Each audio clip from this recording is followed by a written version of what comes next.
Okay, right now let's talk about how you can download an app on the iPhone without the side button. So usually when you open up the App Store and get to some sort of application you haven't downloaded before, because those that you did can be tapped on, with the cloud icon and you don't even need to press anything. But if there is something I haven't downloaded before, for example, this app, you can see that when I click on it, right, it has to authenticate with some form of authentication. And for me, I just click on install like that and I have to type in the password. So I'm not using the side button for anything right now.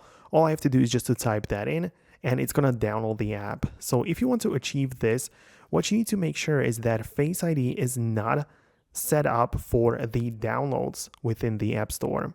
So in your settings, go to Face ID and passcode, type in your current one, and you can see all of the categories which are right here. So you can see that if you have it turned on for the iTunes and App Store, it should not happen anymore. Like right now, for whatever reason, it still asks me to just type in my passcode. But if you have that turn off the iTunes and App Store inside of the Face ID, then you're going to notice that any app that you're trying to download will not require you to double tap the side button or scan your face, and you'll just have to type in your password, right? So there are some things which you should also know about. Like there are some settings regarding this which you can also tweak, right? So you can click on your profile and set up some other options which I guess might be useful to you, but I just have to kind of like sign back in.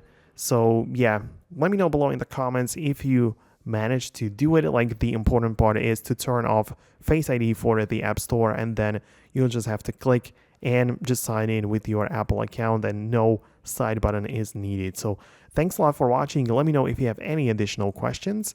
Thanks a lot for watching, and I'll catch you in the future uploads.